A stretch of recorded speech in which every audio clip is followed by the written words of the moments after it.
चीनी स्रोत के अनुसार श्रीलंका के शासक मेघवर्मन ने गया में बौद्ध मंदिर बनाने की अनुमति के लिए निम्नलिखित में से किस गुप्त राजा के पास एक मिशनरी भेजा था? बताइए इसका आंसर क्या हो जाएगा? आंसर इसका क्या हो जाएगा बताइए? कल केवल इसका हम लोग आंसर बोले थे, इसके बारे में बहुत ज़्यादा नहीं बताए थे। बताइए इसका आंसर क्या हो जाएगा? क्या हो जाएगा? चला हुआ कि रुकल है?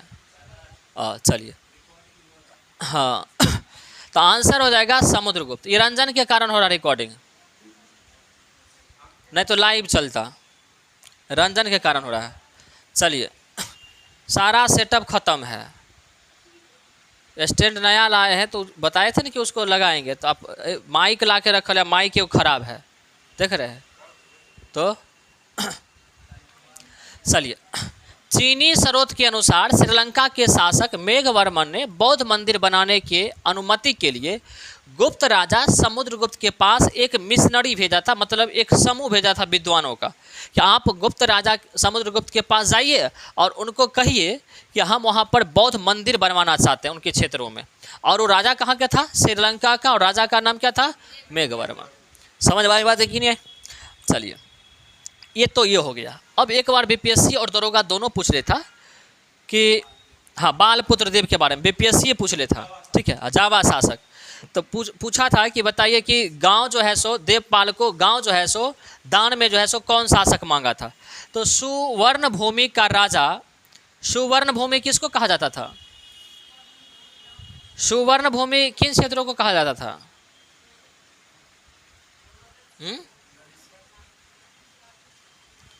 सुवर्ण भूमि कौन सा होता था बताइए ना? जब मौर्य काल पढ़ते होंगे तो सुवर्णगिरी पढ़ते थे, 5 प्रांत में बटल था, बताइए। हाँ तो बताइए, वही क्षेत्र हुआ करता था? नहीं नहीं, सुवर्णगिरी की राजधानी तक्षशिला थोड़ी थी, पश्चिमी प्रांत का था ना, पश्चिमी प्रांत की राजधानी तक्षशिला था, ये तो पूर्व की तरफ पड़ता था सुवर्णगिरी। हाँ तो ये इंडोनेशिया वगैरह का क्षेत्र पड़ता था, ठीक है। तो सुवर्णगिरी का राजा बालपुत्र देव, जिसने नालंदा में एक बौद्ध विहार का निर्माण किया तथा इसके रख रखाव हेतु तो उसने अपने दूत के द्वारा देवपाल से 5 गांव दान में देने की प्रार्थना किया था। बौद्ध विहार का मतलब समझते हैं? विहार, विहार जो हुआ करता था, ये बौद्ध भिक्षु जिस स्थान पे रहता था उस स्थान को कहा जाता था महाविहार या विहार कहा जाता था, ठीक है।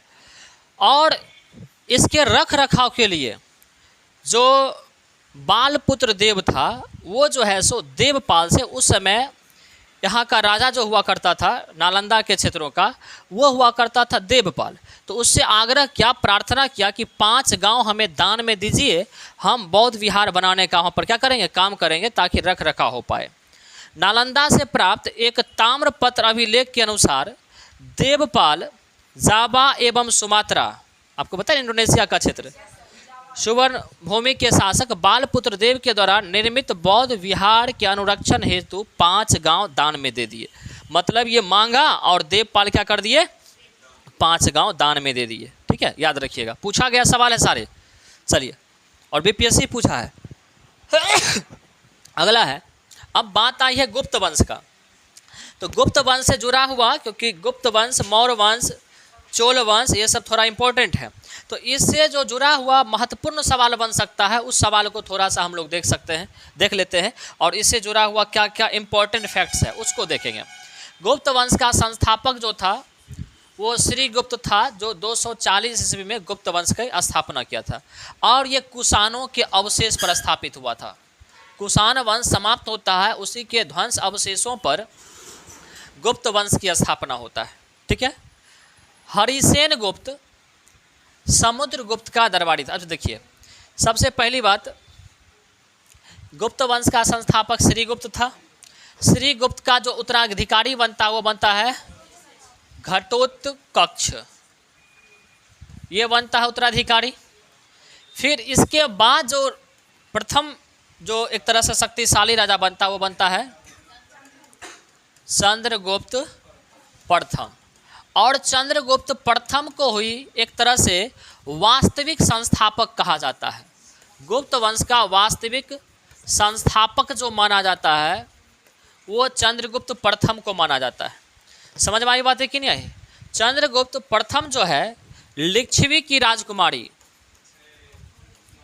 लिच्छवी की राजकुमारी जिसका क्या नाम था? कुमार देवी, इससे विवाह करता है और अपनी राजधानी पाटलिपुत्र को बनाता है, पाटलिपुत्र को। ठीक है, तो इस तरह से ये अपने साम्राज्य का विस्तार करता है, क्योंकि साम्राज्य इसके समय में काफ़ी अधिक विस्तरित हुआ था, इसीलिए करके माना जाता है कि वास्तविक संस्थापक जो था चंद्रगुप्त प्रथम था। चंद्रगुप्त प्रथम का जो उत्तराधिकारी बनता है वो बनता है समुद्रगुप्त। कौन बनता है? समुद्रगुप्त। और यही समुद्रगुप्त के बारे में अभी आपका सवाल पूछा हुआ था। समुद्रगुप्त को भारत का नेपोलियन कहा जाता है, क्योंकि समुद्रगुप्त जो था भारत का नेपोलियन इसलिए कहा जाता है क्योंकि ये आर्यावर्त के 9 साम्राज्य को और दक्षिणावर्त के 12 साम्राज्य को जीत लिया था। इसीलिए करके इसको भारत का नेपोलियन कहा जाता है समुद्रगुप्त को। इसी का दरबारी था हरिसेन, जो इलाहाबाद प्रशस्ति लेख की रचना किया था। किसकी रचना किया था? इलाहाबाद प्रशस्ति लेख की रचना किया था। यह दरोगा के पीटी में पूछा हुआ था। और इसी को प्रयाग प्रशस्ति लेख भी कहते हैं, प्रयाग प्रशस्ति लेख भी कहते हैं, याद रखिएगा। ठीक है, आपको नाम चेंज करके दे सकता था। यही पूछा था कि बताइए लिखा कौन था, यही पूछा था ना, याद रखिएगा। ठीक है, ये दरबारी था हरिसेन, समुद्रगुप्त का था। समुद्रगुप्त खुद को अश्वमेधकर्ता, विक्रमांक, परम भागवत की उपाधि धारण किया था। बीपीएससी बड़ा धड़ल्ले से पूछता है कि कौन राजा किस उपाधि को धारण किया था, और खास करके वैसे उपाधि जो यूनिक हुआ करता था, जो केवल और केवल एक ही राजा धारण किया हो। जैसे कि आपको गंगई कोंडम की उपाधि कौन धारण किया था? राजेंद्र प्रथम किया था। तो उसके बारे में बीपीएससी स्वयं पूछा है। चलिए, समुद्रगुप्त का उत्तराधिकारी जो बनता है चंद्रगुप्त द्वितीय बनता है, और इस वंश का माना जाता है कि सबसे ज़्यादा शक्तिशाली और प्रतापी शासक जो था चंद्रगुप्त प्रथम। तो आप देखिए कि स्थापना किया श्रीगुप्त, इसका उत्तराधिकारी बना घटोत्कच, घटोत्कच का उत्तराधिकारी चंद्रगुप्त प्रथम, चंद्रगुप्त प्रथम का उत्तराधिकारी समुद्रगुप्त, और समुद्रगुप्त का उत्तराधिकारी चंद्रगुप्त द्वितीय। चंद्रगुप्त द्वितीय के दरबार में 9 रत्न रहा करते थे, याद रखिएगा। और एक मध्यकालीन भारत में पढ़िएगा कि अकबर के दरबार में 9 रत्न रहा करते थे। समझ में आई बात है कि नहीं है? मराठा के यानी शिवाजी के दरबार में अष्टप्रधान। ठीक है, और कृष्णदेव राय के दरबार में अष्ट दिग्गज। समझ में आई बात है कि नहीं? ये सारी बातें याद रखिएगा। चलिए, ये अष्ट दिग्गज वाला पूछले भी था ना, इससे पहले बताए थे ना? हाँ पूछे, बताए हो। हाँ चलिए, तो 9 रत्न थे। 9 रत्न में कालिदास शामिल थे, धवंतरी शामिल थे, छपनक शामिल थे। छपनक का संबंध किससे था? ज्योतिषक। अब आपको लगेगा कि सर ये सब याद रखना जरूरी है क्या? बहुत ज़रूरी है। आप देखिएगा आगे सवाल मिलेगा आपको। 69वीं में मैचिंग करने के लिए पूछ ले था इसका संबंध किससे है। तो ये छपनक ज्योतिषक थे, अमर सिंह ये कोषकार थे, शंकु ये वास्तुकार थे, यानी आर्किटेक्चर मतलब जो घर उड़ का जो जिसको अभी सिविल इंजीनियर बोलते हैं, वास्तुकार थे। वरामिहिर ये खगोल शास्त्री थे। उसके बाद बेताल भट्ट इसके दरबारी थे, घट करपड़ इसके दरबारी थे, और वर रूसी इसके दरबारी थे। इस तरह से 9 रत्न में ये सारे शामिल थे। अच्छा, धवंतरी किससे संबंधित थे? आयुर्वेद से याद रखिएगा। ठीक है, और कालिदास क्या थे? ये साहित्यकार थे ना। ये कालिदास को क्या कहा जाता? भारत का शेक्सपियर। कालिदास को भारत का शेक्सपियर कहते हैं। चलिए, चंद्रगुप्त द्वितीय शकों के राजा रुद्र सिंह तृतीय को पराजित करके यानी हरा करके और इस जीत के उपलक्ष्य में चांदी के सिक्के चलवाए थे और ये विक्रमादित्य की उपाधि धारण किए थे। और उस समय 14 को विक्रमादित्य की उपाधि राजा धारण किया था। 14 राजा जो था, जो विक्रमादित्य की उपाधि धारण किया था, उस 14 राजा में सबसे ज़्यादा फेमस विक्रमादित्य जो हुए वो चंद्रगुप्त द्वितीय हुए। ठीक है, याद रखिएगा। शक का राजा जो था जिसका नाम था रुद्र तृतीय, इसको पराजित किया और इसी जीत के खुशी में ये चांदी का सिक्का चलवाया और खुद को विक्रमादित्य की उपाधि को से सम्मानित किया। महरौली स्थित लौह स्तंभ, ये दरोगा में पूछ ले है। देखिए हम डिस्क्रिप्शन कैसे तैयार करते हैं पता है आपको? हम क्या करते हैं पता है आपको? कहीं से कुछ नहीं करते हैं हम लोग क्या करते हैं डिस्क्रिप्शन तैयार करने के लिए कि जैसे गुप्त वंश से पूछा ना, तो दरोगा में, बिहार एसएससी में, बीपीएससी में, या यूपीएसआई में, झारखंड एसआई में, या जेपीएससी में, जेएसएससी में, जितना भी है ना, सब खोजते हैं कि गुप्त काल से कौन कौन सवाल पूछा है और सबको क्या करते हैं हम डिस्क्रिप्शन में डाल देते हैं। समझ में आई बात है कि नहीं आई? ताकि क्योंकि वो इम्पॉर्टेंट है तब तो दूसरा कोई पूछ रहा है तो सारे को डाल देते हैं, इसलिए बार बार बोलते हैं कि ये लाइन यहाँ पूछा गया हुआ है। तो महरौली स्थित लौह स्तंभ का निर्माण कौन करवाया था? चंद्रगुप्त द्वितीय करवाया था। और कहा जाता है कि लौह स्तंभ में अभी तक जंग नहीं लगा। महरौली कहाँ है? दिल्ली में है ना? दिल्ली में है, याद रखिएगा। ठीक है, कहाँ है? दिल्ली में। गुप्त काल में सोने के सिक्के को क्या कहते थे? दिनार। चांदी के सिक्के को रुपया का कहा जाता था, रुपये का कहा जाता था। और सोने का सिक्का सबसे ज़्यादा जो जारी हुआ वो गुप्त काल में। पूछा जाएगा कि सर्वाधिक सोना का सिक्का, सर्वाधिक सोना सिक्का कब जारी हुआ? गुप्त काल में। और पूछा जाएगा सबसे पहले सोना का सिक्का, सबसे पहले सोना का सिक्का किसने चलवाया? हिंद यूनानी। ठीक है। और सबसे शुद्ध पूछा जाएगा तो सबसे शुद्ध कुषाण वंश में चला था। और कौन चलवाया था? नहीं, कुजुल बीम कडफिसस। ये भी बीपीएससी में पूछ ले है। ठीक है, याद रखिएगा। चलिए, चंद्रगुप्त द्वितीय के समय पाटलिपुत्र एवं उज्जैन, ये दोनों जो था ना शिक्षा का प्रमुख केंद्र हुआ करता था, याद रखिएगा। और चंद्रगुप्त द्वितीय का उत्तराधिकारी जो बनता है कुमारगुप्त बनता है और उसने नालंदा विश्वविद्यालय की स्थापना किया। किसकी स्थापना किया? नालंदा विश्वविद्यालय की। नालंदा विश्वविद्यालय की स्थापना कब हुआ था बताइए?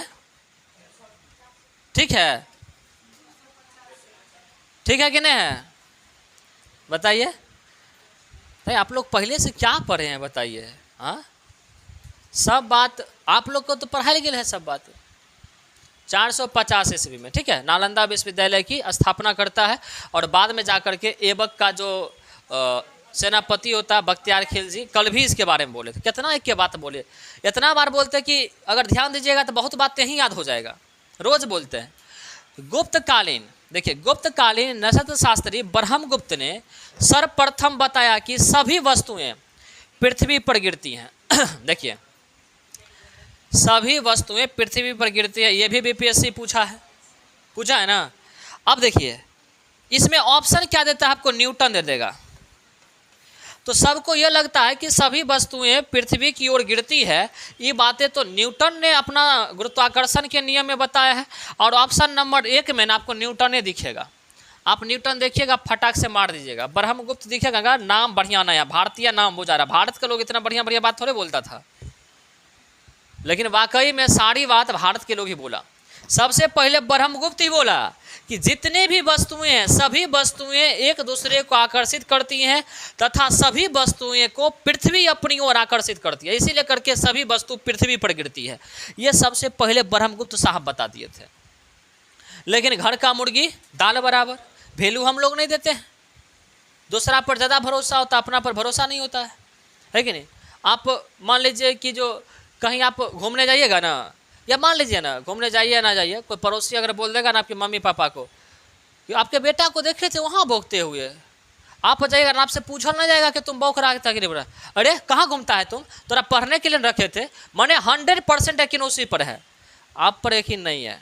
तो वही बात है कि हम लोग अपने पर यकीन नहीं करते। सबसे पहले ब्रह्मगुप्त बताया, बाद में जाकर के ना न्यूटन केवल इतना बात बोला कि देखिए जिस बल से ये सभी वस्तुएं को पृथ्वी आकर्षित करती है उसको हम लोग ना गुरुत्वाकर्षण कहते हैं। इतना को बात बोल दिया सेब के पेड़ के नीचे बैठ करके, और सारा क्रेडिट कौन रख लिया?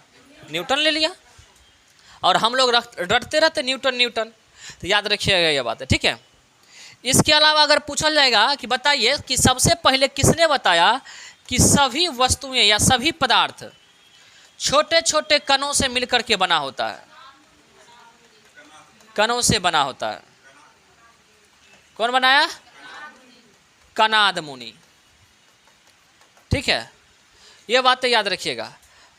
और इसके अलावा याद रखिएगा कि आर्यभट्ट ने अपनी पुस्तक आर्यभट्टम और सूर्य सिद्धांत की रचना की, और इसमें बताया कि सूर्य ग्रहण और चंद्र ग्रहण का वास्तविक कारण क्या है। सूर्य ग्रहण और चंद्र ग्रहण के वास्तविक कारण के बारे में बताया। कौन बताया? आर्यभट्ट बताया। तो याद रखिएगा ये बातें। इसकी दो पुस्तक है, आर्यभट्टम और सूर्य सिद्धांत। चलिए नेक्स्ट, आर्यभट्ट ने सर्वप्रथम बताया कि पृथ्वी अपने धुरी पर क्या करती है? घूमती है। ये बातें भी यही बताया था। अब गुप्त काल का एक मंदिर है देवगढ़ का दशावतार मंदिर। देवगढ़ कहाँ पड़ता है? यूपी में। देवगढ़ का दशावतार मंदिर, ये किसका मंदिर है? विष्णु का मंदिर है। 10 अवतार हुआ था ना विष्णु का, विष्णु का मंदिर है देवगढ़ में, यूपी में। कई बार सवाल पूछा जाता है कि यूपी के देवगढ़ में दशावतार मंदिर जो है किस राजवंशों का अवशेष है? तो याद रखिएगा गुप्तकालीन अवशेष है, ठीक है। गुप्त काल को भारतीय इतिहास का स्वर्ण युग कहा जाता है, क्योंकि उस समय भारत का काफ़ी ज़्यादा समृद्धि हुआ था, विकास हुआ था, इसीलिए करके गुप्त काल को भारतीय इतिहास का स्वर्ण युग कहा जाता है। गुप्त काल का प्रादेशिक इकाई क्या थी? मतलब उसका जैसे कि अभी क्या है, भारत एक देश है, यह अलग अलग राज्य में बटा हुआ है, फिर अलग अलग जिला में बटा हुआ है, इस तरह से बटा हुआ है, प्रमंडल में इस सब बटा हुआ है। उसी तरह से उस समय गुप्त साम्राज्य जो था ये भी प्रांत में बटा हुआ था, ठीक है। तो प्रांत जो हुआ करता था उस प्रांत को कहा जाता था देश। क्या कहा जाता था? सॉरी, प्रांत को नहीं, साम्राज्य को। साम्राज्य को देश, जैसे भारत देश हो गया उसी तरह से देश। और वहाँ के शासक कहलाता था गोपना, जबकि इसे गोपना से ऊपर होता था राजा, ठीक है। तो देश जो होता था उसका होता था गोपना। फिर ये देश जो बचा हुआ था ये बटा हुआ था प्रांत में, राज्य में। तो राज को बोलते थे उस समय भुक्ति। क्या बोलते थे? भुक्ति। और भुक्ति का जो होता था मुखिया उसको बोलते थे उपरिक। जैसे कि राज का भी होता है मुख्यमंत्री होता, उसी तरह से उस समय उपरिक होता था। तो एक तरह समझिए उस समय के मुख्यमंत्री को क्या बोलते थे? उपरिक बोलते थे, ठीक है। और फिर राज्य जो बटा हुआ था वो बटा हुआ था जिला में। जिला को हम लोग विषय बोलते थे। क्या बोलते थे? विषय। और जिला का मालिक अभी कौन होता? डीएम होता है। तो उस समय जो जिला का मालिक होता था उसे विषयपति कहते थे, ठीक है। फिर जा कर के ये गांव में बटा हुआ था जिला, और गांव का जो हुआ करता था मुखिया उसको ग्रामिक कहते थे। और गांव फिर आप देखते हैं कि किस में बटा हुआ था? वार्ड में। तो वार्ड को उस समय जो छोटा इकाई था वो था पेट। तो याद रखिएगा गुप्त काल की सबसे छोटी इकाई पूछा जाएगा तो क्या बोलेंगे? पेट था। समझ में आई बात है कि नहीं? इतनी बातें याद रखिएगा। इस समय जो गुप्त काल में जो मुख्य पुलिस अधिकारी होता था, जैसे कि एसपी लेवल का हो गया सबसे बड़ा अधिकारी, तो मुख्य पुलिस अधिकारी को हम लोग दंडपाशिक कहते थे। क्या कहते थे? दंडपाशिक। अभी कहते हैं ना सुपरिटेंडेंट पुलिस, उस समय दंडपाशिक कहते थे। और जो निम्न स्तर का पुलिस होता करता था हवलदार, और समझे ना, तो साधारण पुलिस को चाट एवं भाट कहते थे। क्या कहते थे? चाट एवं भाट कहते थे। समझ में आई बात है कि नहीं आई? जो साधारण पुलिसकर्मी हुआ करता था, और जो थोड़ा सा मुख्य पुलिस अधिकारी हुआ करता था उसको हम लोग दंडपाशिक कहते थे, ठीक है। इतनी बातें हमें ध्यान में रखना है। चलिए, उस समय इसकी जो राजकीय भाषा थी संस्कृत थी, और गुप्त काल में सबसे अधिक स्वर्ण सिक्का जारी हुए पहले भी बताया है। और इसी वंश का एक राजा था स्कंदगुप्त, जो सुदर्शन झील का क्या करवाया था? पुनरुद्धार करवाया था, यानी पुनर्निर्माण करवाया था सुदर्शन झील का। और इस वंश का अंतिम शासक कौन था? विष्णुगुप्त था। इतनी बातें आपको ध्यान में रखना है। अगला है निम्नलिखित कथनों पर विचार कीजिए। भारत में बाबर का आगमन का कारण, क्यों आगमन हुआ था इसका? देखिए, उपमहाद्वीप में बारूद का आगमन हुआ, मतलब जब ये भारत में आया बाबर, तो भारत में क्या क्या हुआ, भारत को क्या फायदा हुआ। तो बाबर के आगमन के कारण उपमहाद्वीप में, नहीं भारतीय उपमहाद्वीप में बारूद का आगमन हुआ। क्या सही बोला कि गलत बोला? सही बोला। अच्छा, क्षेत्र की वास्तुकला में मेहराब और गुंबद का परिचय हुआ, मतलब भारतीय क्षेत्र में पहले जो था मेहराब कला वो नहीं हुआ करता था, और गुंबद जो हुआ करता था वो नहीं बना करता था। जब बाबर आया तब बना, ये बोला गया। प्रदेश में तैमूरियन राजवंश की स्थापना हो गई, मतलब भारत में तैमूरियन राजवंश की स्थापना हो गई उसके आने से। क्या लगता है, सही है? आप लोग कुछ बोलबे ना करते हैं।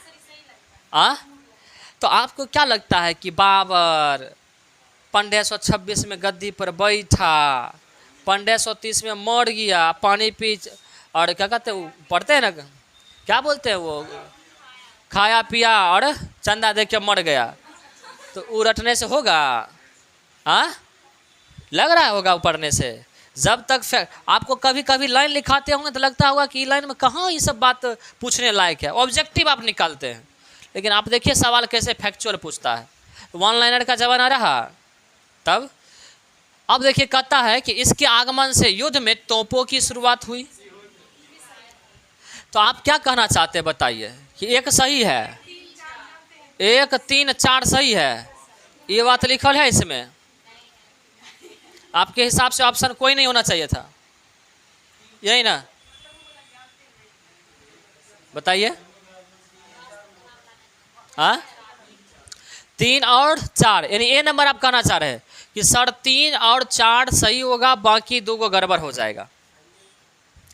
सही बात है कि 3 और 4 सही होगा, बाकी गड़बड़ हो जाएगा। देखिए, इसलिए सही होगा 3 और 4, क्योंकि यहाँ पर जब आया तो बाबर किस वंश से संबंधित था? बाबर जो था 2 वंश से संबंधित था, माँ एक चंगेज खां के वंशज से और ये तैमूर के वंशज से। तो स्वाभाविक बात है तैमूर राजवंश की स्थापना हुई, और ये आया था तो पहली बार तोप का प्रयोग किया, ये भी बात सही है। लेकिन कहता है कि उपमहाद्वीप में बारूद का आगमन इसी के आगमन से हुआ। तो एक बात बताइए, बाबर से पहले युद्ध नहीं हो रहा था? तोप का प्रयोग नहीं हो रहा था, बारूद का प्रयोग तो हो रहा था। और कहता है कि इसी के समय में वास्तुकला, मेहराब और गुंबद का परिचय हुआ। बात सही है क्या? इससे पहले भी गुंबद बन रहा था। तो बताइए गड़बड़ बोला कि नहीं बोला? तो 3 और 4 सही होगा, बाकी सब गड़बड़ हो जाएगा। चलिए, तो भारत में बाबर के आगमन के कारण ही प्रदेश में तैमूरियन राजवंश की स्थापना हुई, बातें सही है। और पहली बार भारत में पानीपत का जब प्रथम युद्ध 1526 में हुआ था तब तोपों का प्रयोग किया गया था। और इस समय इसका जो तोपची था, तोपची समझते हैं, जो तोप का चलाने वाला, वो जो तोपची था वो था उस्ताद अली और मुस्तफ़ा। ये बाबर के प्रसिद्ध क्या थे? तोपची थे। ठीक है, चलिए। और मुगल वंश का संस्थापक जो भी था वो बाबर था, जो 1526 ईस्वी में पानीपत की लड़ाई में इब्राहिम लोदी को हरा करके मुगल वंश की स्थापना करता है। ऐसे इसका आक्रमण, पहला आक्रमण 1519 में होता है। याद रखिएगा, बाबर का पहला आक्रमण जो होता है वो 1519 में ही होता है, लेकिन 1526 में जाकर के पूरी तरह से इब्राहिम लोदी को हरा करके और मुगल वंश की स्थापना करता है। समझ में आई बात है कि नहीं आई? तो प्रथम क्या बोले कौन? देखिए, इसके बीच में 5 बार आक्रमण करता है बाबर। समझ में आई बात है? छोटे छोटे क्षेत्रों पर, लेकिन वो उस लहजा से नहीं था कि मुगल वंश को स्थापित किया जाए, उस समय लूटने का पर्पस था। लेकिन इब्राहिम लोदी का चाचा जब इनवाइट करता है बाबर को कि आइए इब्राहिम, क्योंकि इब्राहिम लोदी का चाचा जो था वो चाहता था राजा बनना, लेकिन इब्राहिम लोदी बन जाता है। तो इब्राहिम लोदी को हराने के लिए बाबर को आमंत्रित करता है। बाबर आता है और 1526 ईस्वी में पानीपत की जब प्रथम लड़ाई होती है तो उसमें इब्राहिम लोदी को हरा देता है और इब्राहिम लोदी मारा जाता है। तो याद रखिएगा कि मध्यकालीन भारत में रणभूमि में मरने वाला पहला राजा जो था इब्राहिम लोदी था। ये रणभूमि में ही मर गया था। समझ में आई बात है कि नहीं, पानीपत की लड़ाई में। और इसके बाद मुगल वंश स्थापित होता है। बाबर ने मुगल वंश की स्थापना के साथ ही पादशाह की स्थापना किया था। किसका? पादशाह की स्थापना किया था। क्या बोले थे? ये हाँ, पादशाह की उपाधि धारण किया था। हाँ, पादशाह की उपाधि, हाँ उपाधि की उपाधि धारण किया था। समझ में आई बात है कि नहीं। और पादशाह नामा किताब भी है, आपको शायद बताए होंगे, पुस्तक जब पढ़ाते होंगे मध्यकालीन पुस्तक तो उसमें बताए हैं। चलिए, बाबर ने पादशाह की उपाधि 1507 ईस्वी में भी धारण कर लिया था और ऐसा करने वाला इस वंश का यह प्रथम व्यक्ति था। बाबर ने भारत पर कितना बार आक्रमण किया था? 5 बार आक्रमण किया था। अभी बताए थे ना आपको, 5 बार आक्रमण किया था। बाबर का जो पहला आक्रमण भारत पर था वो अभियान 1519 में यूसुफजाई जनजाति के विरोध में था। किसके विरोध में था? 1519 में यूसुफजाई जनजाति के विरोध में था।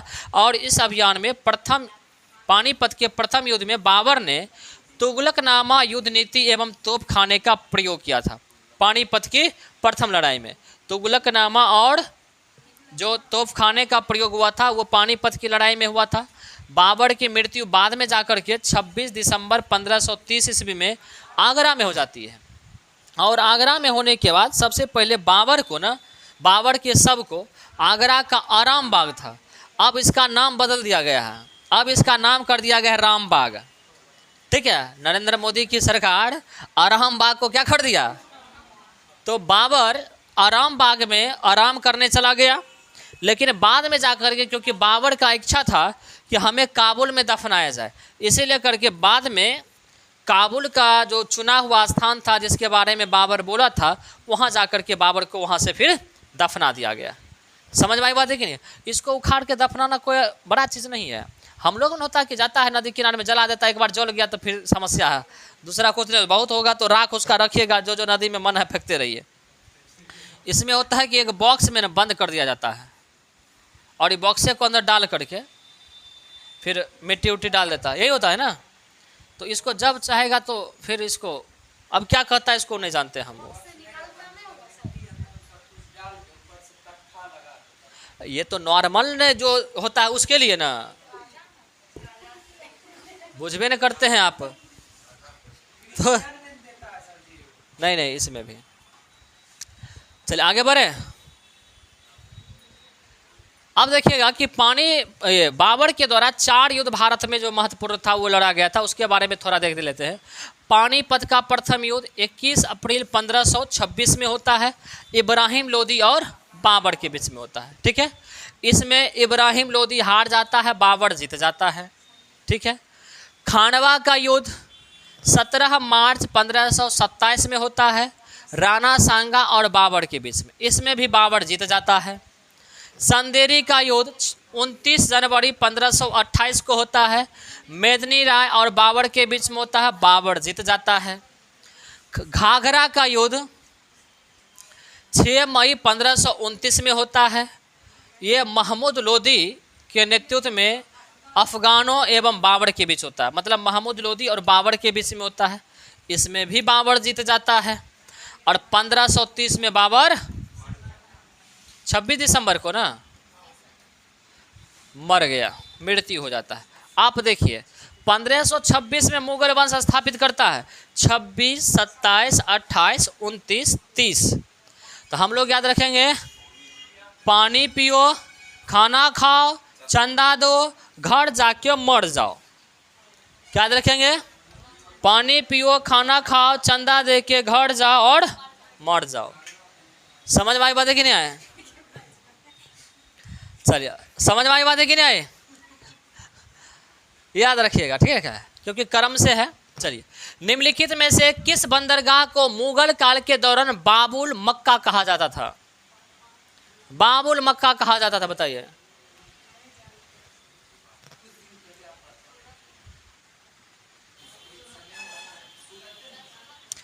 आंसर हो जाएगा सूरत। आंसर क्या जाएगा? सूरत। इसको मुख्य द्वार, प्रवेश द्वार मानता था मुगल काल के लोग। सूरत को। इसीलिए करके सूरत के बंदरगाहों को, क्योंकि फारसी लोग था ना ये सब, ये तुर्क मुसलमान था, तो इसीलिए करके इसको प्रवेश करने का जो द्वार था ना वो सूरत था। इसीलिए करके क्योंकि ये सूरत के बंदरगाह से ये मक्का की तरफ जाता था, इसीलिए करके ये मक्का का प्रवेश द्वार कहा किसको? सूरत को। इसीलिए करके ये बाबुल मक्का कहा जाता था सूरत को। ठीक है। मुगल काल में सूरत बंदरगाह एक समृद्ध नगर भी था और बंदरगाह भी था सूरत। हज यात्रा का मुख्य बंदरगाह सूरत बंदरगाह था, इसीलिए इसको बाबुल का मक्का या मक्का का द्वार कहा जाता था। आपको पता ही कि इसी से मक्का जाया जाता था, इसी बंदरगाह से। अभी ना जहाज वगैरह हो गया, उस समय थोड़ी था, उस समय तो पानी का जहाज ही था। मुगल काल में मक्का की यात्रा का मुख्य बंदरगाह क्या था? सूरत बंदरगाह था। क्या क्या लिखा जाता है? बंदरगाह था। ठीक है। सूरत ताप्ती नदी के तट पर स्थित है, ये जानते हैं। सूरत किस नदी पर है? ताप्ती नदी पर। और सूरत किसके लिए प्रसिद्ध था? उस समय सूती वस्त्र के लिए। सूरत शहर को भारत का डायमंड सिटी भी कहा जाता है। क्या कहते हैं? Diamond city. ठीक है। और ऑप्शन दिया हुआ था कालीकट भी, तो याद रखिएगा कालीकट बंदरगाह कहाँ है? केरल में। और इसका नाम बदल करके अब क्या हो गया? कोझिकोड। इसी बंदरगाह पर 17 मई 1498 को वास्को डी गामा जो पुर्तगाली यात्री था वो भारत आया था। और उस समय जो कालीकट का राजा था यानी केरल का जमोरिन था। ये सारी बातें ध्यान में रखिएगा। ठीक है। ये सब चिल्का वाला बात है, बोलते रहते हैं हम लोग, है कि नहीं। वास्को डी गामा दूसरी बार जब भारत आया था 1502 में भारत आया था, और ये कोची के राजा से व्यापार करने का समझौता किया था। देखिए कोची शायद ऑप्शन में दिया हुआ था। इसके अलावा क्योंकि बाबरे के देखिए समकालीन है, लगभग 10-15 साल का दरमियान की बात है, इसीलिए करके सारे बंदरगाह का नाम दिया है, इसलिए कि ध्यान रखिएगा। वास्को डी गामा तीसरी बार 1524 में पुर्तगाली गवर्नर बन करके आया था, लेकिन मृत्यु हो गई। और वास्को डी गामा का स्मारक जो है वो कहाँ है? कोचिन में स्थित है। समझ में आई बातें कि नहीं आई? चलिए इतना बातें ध्यान में रखना है। अगला है बोधित्व। बोधिसत्व पद पानी की पेंटिंग स्थित है।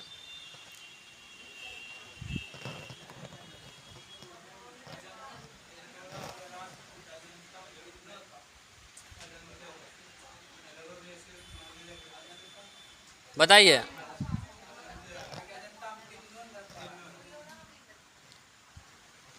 बताइए। अजंता होगा। चलिए जो लोग अजंता बोल रहे हैं उनका सही है। अजंता में पेंटिंग किया गया, अजंता की जो गुफाएं हैं ना उसमें पेंटिंग किया गया है। और उस पेंटिंग में ना हिंदू, जैन, बौद्ध ये सारे धर्म से जुड़े हुए चीज़ों का तस्वीर बनाया गया है उस पत्थर को काट काट करके। तो ये जो बोधित्व पदधानी की जो पेंटिंग है इसी गुफा में है। समझ में आई बात है कि नहीं है? अब उसी के बारे में पूछा गया है। चलिए तो बोधित्व पदधानी की पेंटिंग किस में है? अजंता में है। बोधिसत्व पदधानी की पेंटिंग गौतम बुद्ध की शक्ति का प्रतीक है। वो जो पेंटिंग है ये उसमें ये दर्शाया जाता है कि गौतम बुद्ध किस तरह से, उसे ज्योतिपुंज जो कहा जाता था एशिया का ज्योतिपुंज, उनके पास क्या शक्तियाँ थी उस प्रतीक को दर्शाया गया है। अजंता एवं एलोरा की जो गुफाएं हैं कहाँ है? महाराष्ट्र राज्य में है। अजंता की गुफाएं महाराष्ट्र के अजंता में 29 बौद्ध गुफाएं मंदिर का एक श्रृंखला है। 29 को बौद्ध का गुफा है उस पहाड़ में और एक श्रृंखला बनाया गया उसमें। अब देखिएगा राष्ट्रकूट वंश के शासन काल के दौरान महाराष्ट्र की प्रसिद्ध एलोरा गुफा बनाई गई थी। तो कई बार पूछा जाएगा कि एलोरा गुफा का निर्माण किस शासन काल में हुआ था? तो राष्ट्रकूट वंशों के समय में हुआ था। ठीक है। कृष्ण तृतीय था उस समय राजा। एलोरा के प्रसिद्ध कैलाश मंदिर का निर्माण राष्ट्रकूट वंश के शासक कृष्ण प्रथम किया था। कौन किया था? कृष्ण प्रथम किया था। बादामी गुफा कहाँ है? कर्नाटक राज्य में है। और एलोरा में 34 शैलकृतियाँ गुफा हैं। कितना है? एलोरा में 34 गो है। इसमें महाराष्ट्र में 29 गो बौद्ध गुफा है और इसमें 34 गो है, जिसमें हिंदू का भी है, जैन का भी है, बौद्ध का भी है, जिसमें 1 से 12 तक ना बौद्ध से संबंधित है, 13 से 29 तक हिंदू से संबंधित है और 30 से 34 तक ये जैन से संबंधित गुफाएं। तो कई बार ना गुफा की संख्या पूछ देता है कि हिंदू से संबंधित एलोरा में जो गुफाएं शैलकृतियाँ हैं वो कितने कितने की हैं। तो 13 से लेकर के 29 के बीच में है। ठीक है। चलिए अगला सवाल बताइए।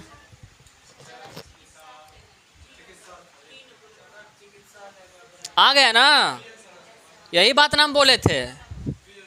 अभी आप बता सकते हैं, हम जानते हैं आप बता दीजिएगा, क्योंकि अभी जस्ट ही आप पढ़े हैं ज्योतिष के बारे में। ज्योतिषाचार्य कौन थे? हाँ, उसमें छपनक था, इसमें छपनक नहीं दिया हुआ है। चलिए, चरक कौन थे? अच्छा, चिकित्सा माने 2। ब्रह्मगुप्त बताइए, ब्रह्मगुप्त बता। अच्छा, आंसर मिल गया, 2 हुआ। तो इसका मतलब बीपीएससी बढ़िया सवाल नहीं सेट किया, इसको सेट बढ़िया से करना था। तो इसका मतलब है बी, ब्रह्मगुप्त क्या था? ब्रह्मगुप्त जो थे ना, ये गणितज्ञ थे, ठीक है, याद रखिएगा। और ये जो वराहमिहिर थे ना, ये ज्योतिषाचार्य थे, ठीक है। वराहमिहिर खगोल शास्त्री भी थे, ज्योतिषाचार्य भी थे।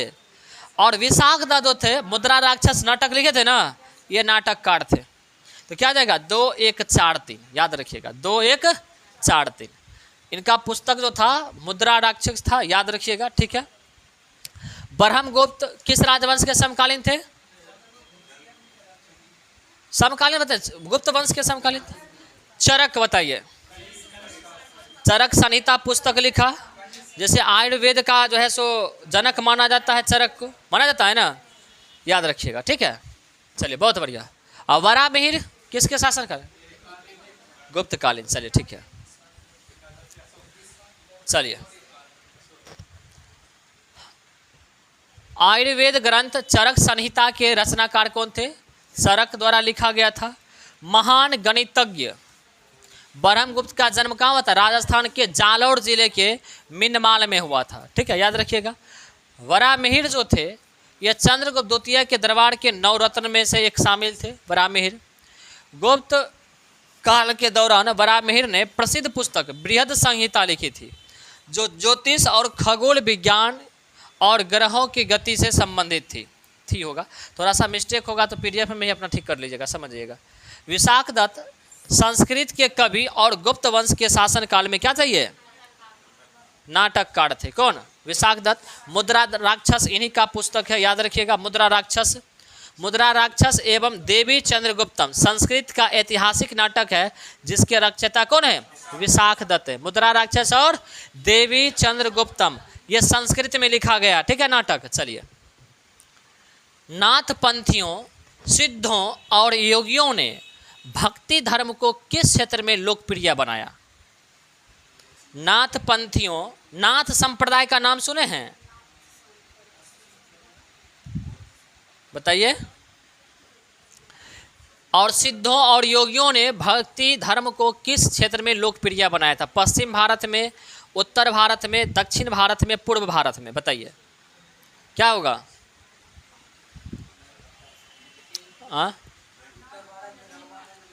उत्तर भारत में रामानंद लाया था। कौन लाया था? रामानंद लाया था। दक्षिण भारत होगा। आंसर क्या हो गया आपका? बी में क्या है? उत्तर भारत। तो आप देखिए, यहाँ पर रामानंद भक्ति आंदोलन को विस्तारित किया था उत्तर भारत में, लेकिन ये कह रहा है नाथपंथी संप्रदाय को, सिद्धों को और योगियों से संबंधित जो भक्ति धर्म है उसको पूछ रहा है, ना कि पूछ रहा है कि भक्ति आंदोलन को उत्तर भारत में कौन लाया था, ठीक है। तो नाथ संप्रदाय ये शिव का अलख नाम से संबोधित करते थे। नाथ संप्रदाय के लोग शिव के भक्त हुआ करते थे और शिव को अलख क्या कहते थे? शिव को अलख कहा करते थे। ये समझ में आई बात है कि नहीं आई? ब्राह्मणों की घटती प्रतिष्ठा और प्रभाव के कारण नाथपंथियों, सिद्धों और योगियों ने उत्तर भारत में भक्ति धर्म को लोकप्रिय बनाया, क्योंकि ब्राह्मण की प्रतिष्ठा घट रही थी। पहले तो आपको पता ही है कि ब्राह्मण लोग जो था सबसे ज़्यादा प्रभावशाली हुआ करता था, वो शिक्षित हुआ करता था, खुद पढ़ता था, और बाकी जो निम्न कोटि के जो लोग हुआ करते थे, निम्न जाति के, उसको पढ़ने के लिए नहीं देता था। ये लोग उसे मजदूरी करवाता था। अभी वो देखते हैं, इतना कुछ छोटा ब्राह्मण परिवार का रहेगा और 20-50 साल का बूढ़ा अगर दूसरे मान लीजिए धर्म से, जाति से रहेगा तो उसको प्रणाम बाबा कहता है। बताइए, ये संस्कृति थी। अब तो घटा है, ये संस्कृति थी। तो ये बाकी के धर्म के लोगों को, जाति के लोगों को पढ़ने नहीं देता था। ये लोग खुद पढ़ता था। अब हम लोग को बेवकूफ़ बनाता था कि मंगल ग्रह चढ़ेगा, बृहस्पति ग्रह चढ़ेगा, नाखून नहीं काटिए, बाल नहीं काटिए, और गरा छोड़वाने के लिए आप ब्राह्मण को दान करिए।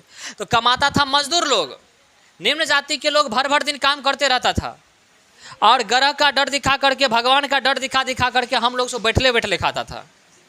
समझ में आई बात है कि नहीं? हाँ जीतिया 2 दिन होबे करेगा, हर चीज। करवा चौथ 2 दिन हो जाएगा, देखिएगा ना, आप बुझबे नहीं करते हैं। चलिए,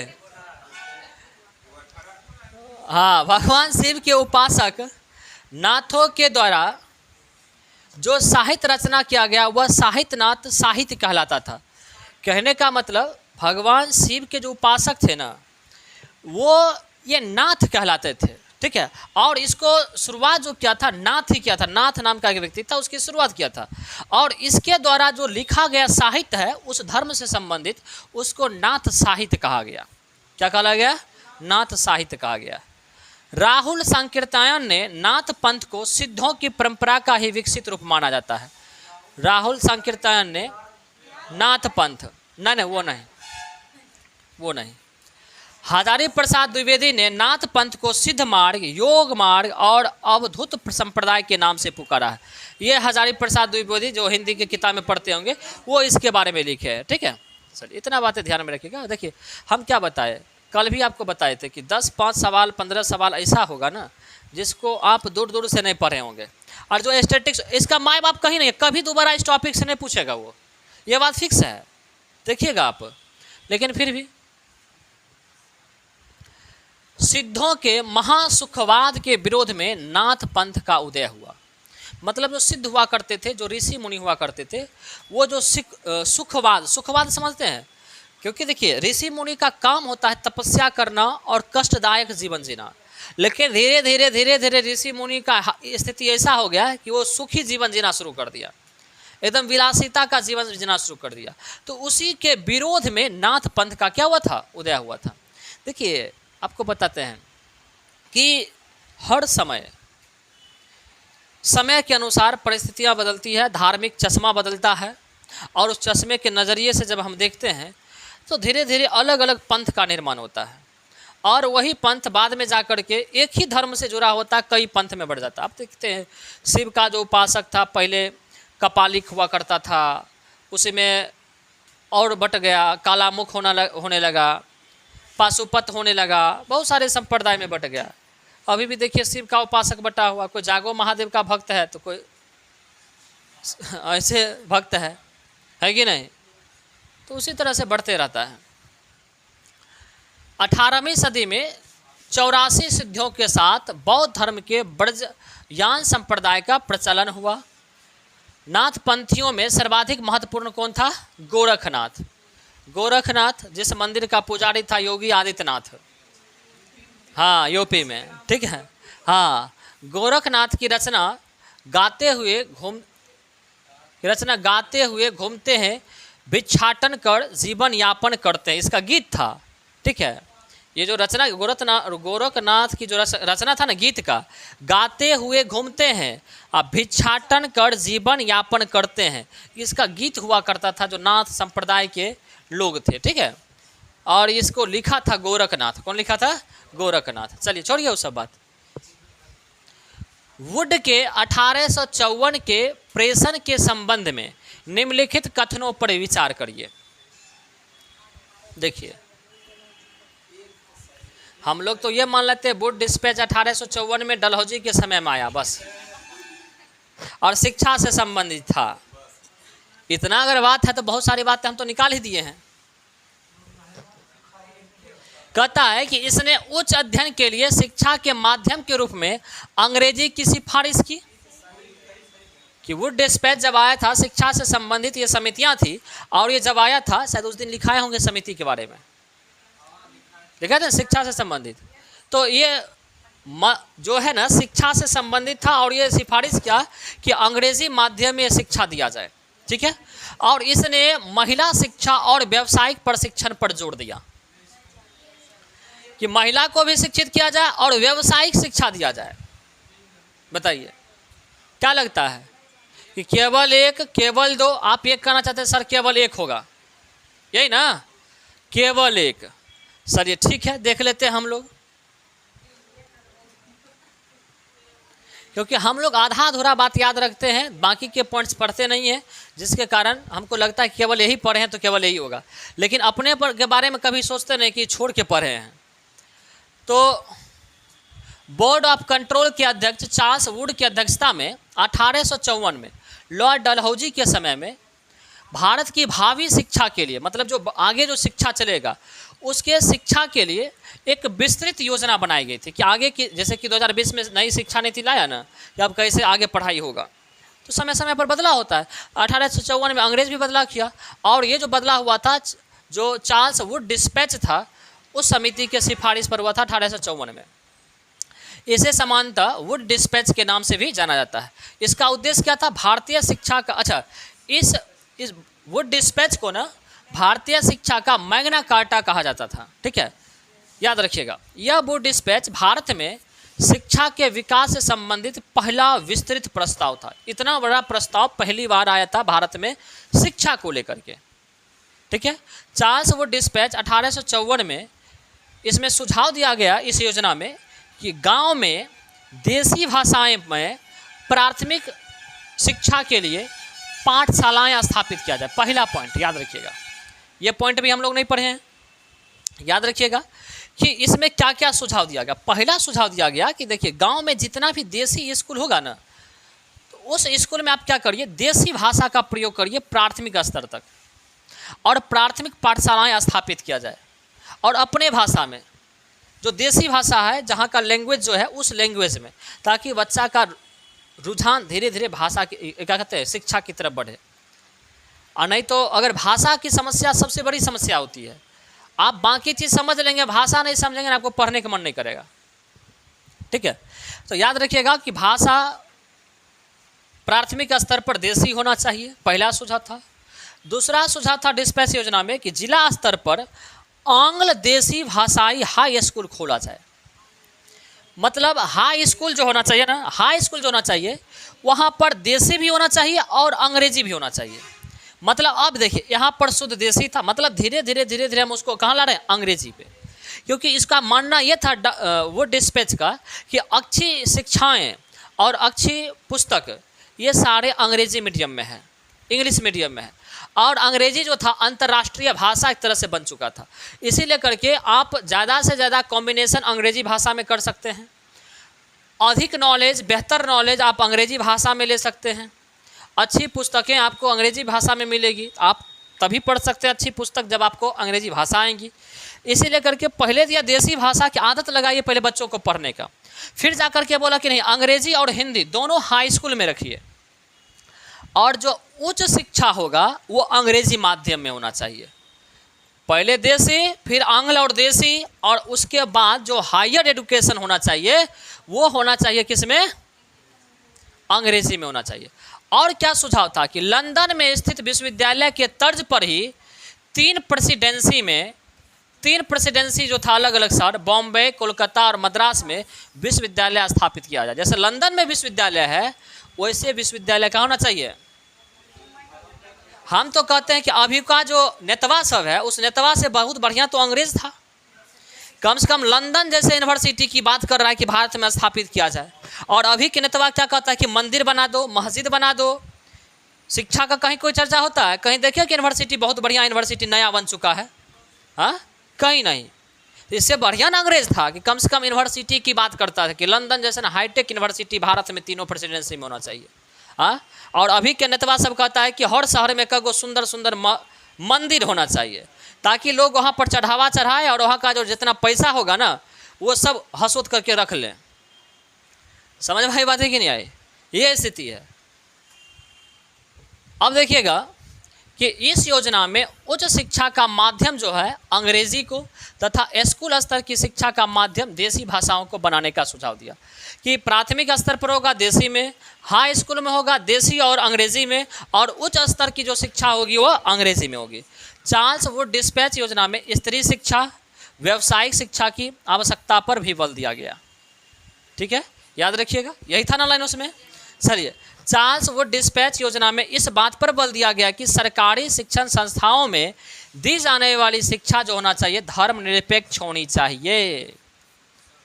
किसी भी प्रकार का जातिवाद, धर्मवाद नहीं होना चाहिए, धर्मनिरपेक्ष होना चाहिए। ऐसा ना हो कि किसी धर्म को बढ़ावा दिया जाए, किसी धर्म को डिमोरलाइज किया जाए। समझ में आई बात है कि नहीं आई? इस तरह की शिक्षा होनी चाहिए। चलिए, हम तो कहते हैं अभी के नेतवा से बहुत बढ़िया था उस समय का अंग्रेज। अब लोग कहेगा कि अंग्रेज भक्त बुझाता है क्या, लेकिन आपको नहीं लगता है कि अभी की जो सरकार है उसके कार्यों को देखिए और अंग्रेज के कार्यों को देखिए तो आपको लगेगा कि तो बहुत बढ़िया था। हर मैटर में नहीं हो, लेकिन शिक्षा के मैटर में तो बढ़िया था ना। बार बार शिक्षा से संबंधित जो है सो योजना लाता था। और अभी की सरकार को देखते हैं, बार बार मंदिर बनाने की योजना लाता है। हाँ, अयोध्या तो झांकी है और मथुरा काशी बाकी है। चलिए बताइए, क्या लगता है आपको? हाँ,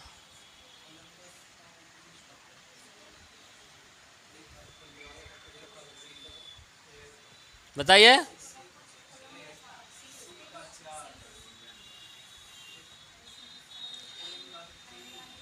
क्रिस्टोफर कोलंबस कहाँ का था?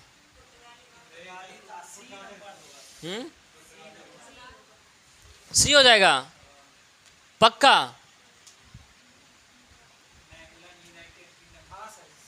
सी होगा। 1 2 3, 1 2 4 3, 1 2 4 3।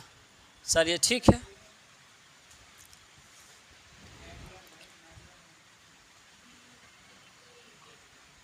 बताइए कैसे होगा? हाँ, अब देखिए एक्चुअली क्या है, आप ये समझ रहे हैं कि कौन कहाँ का था। सवाल ये नहीं पूछा है, सवाल ये पूछा है कि किस जगह का खोज किसने किया था, किसके बारे में बताया कौन था। तो कोलंबस किसका खोज किया था? यूएसए का किया था ना, इसमें नहीं दिया हुआ ना। इसमें क्या दिया? Christopher Ferdinand Magellan. अच्छा, कौन कहाँ का था?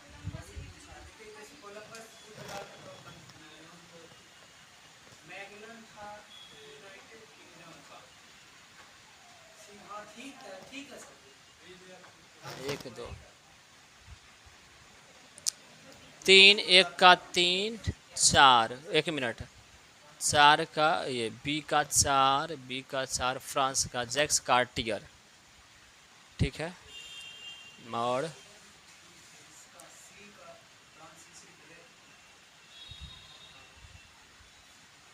फ्रांसीसी सी का 3, 1 2 3।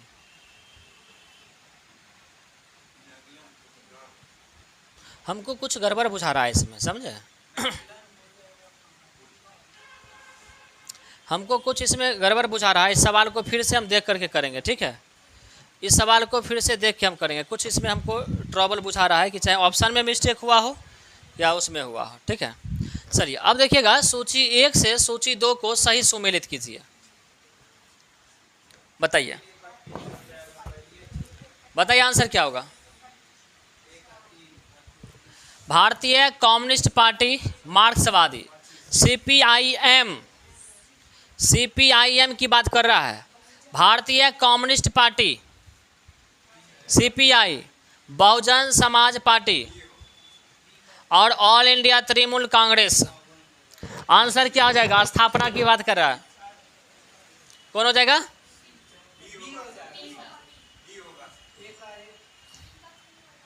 जो लोग बी मार रहे हैं सही है।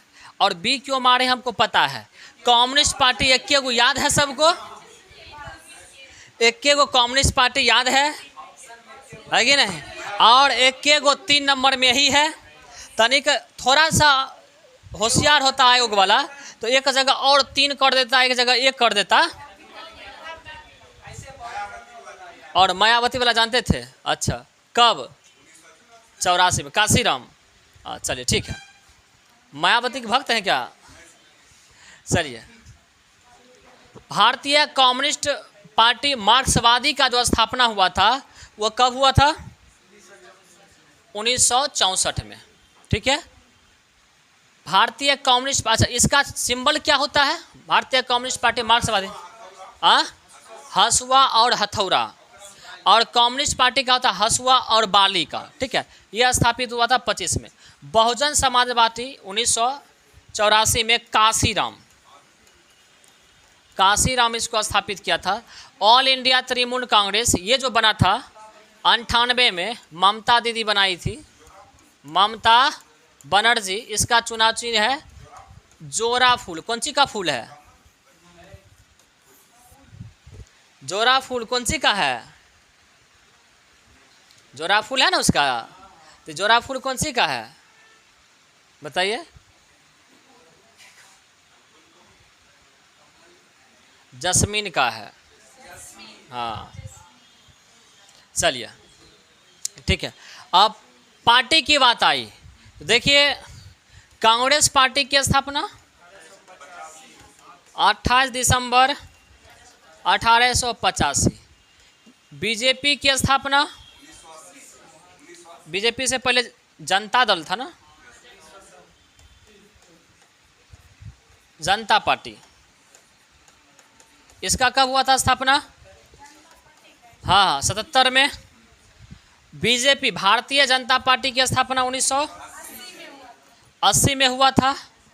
अच्छा, आरएसएस की स्थापना अगर पूछा जाएगा तो राष्ट्रीय स्वयंसेवक संघ की 1925 में कौन किया था? हाँ हेडगेवार। कौन किया था? के हेडगेवार किया था। ठीक है, याद रखिएगा, के हेडगेवार किया था, याद रखिएगा। इसके अलावा आरजेडी का कब हुआ था? आरजेडी का कब हुआ था बताइए? 1997 में हुआ था। और जेडीयू का कब हुआ था? जेडीयू का 2000 ईस्वी में हुआ था ना, 2000 ईस्वी में हुआ था, याद रखिएगा। आम आदमी पार्टी आपका 2012 में ना, 2012 में पार्टी बनी थी। चलिए अब बांग्ला छाप, माने अब बांग्ला छाप टूट गया है। एलजेपी हो गया, एलजेपी रामविलास हो गया, है कि नहीं? तो अगर एलजेपी रहेगा टोटल, एलजेपी के बारे में नहीं पूछेगा क्योंकि अब टूट चुका है एलजेपी, तो टुकड़ा हो गया। कि पहले सबसे पहले वो जब मरा था तो पूछा था सबसे पहले किस पार्टी को ज्वाइन किया था, ये बातें पूछ लेता। ठीक है, चलिए इसके बाद अगर पूछा जाएगा सोशलिस्ट पार्टी की स्थापना, बिहार सोशलिस्ट पार्टी की स्थापना, बिहार सोशलिस्ट पार्टी की स्थापना 1934 में, औपचारिक रूप से 31 में जयप्रकाश नारायण किए थे, फूलन वर्मा किए थे।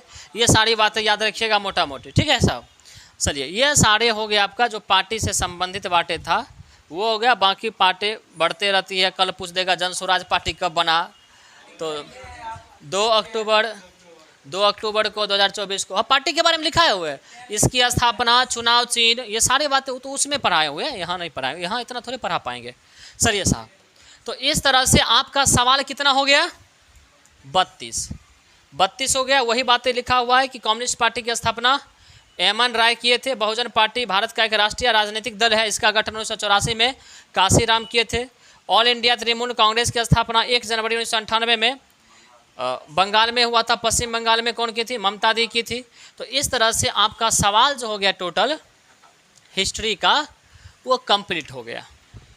समझ में आई बात है कि नहीं आई?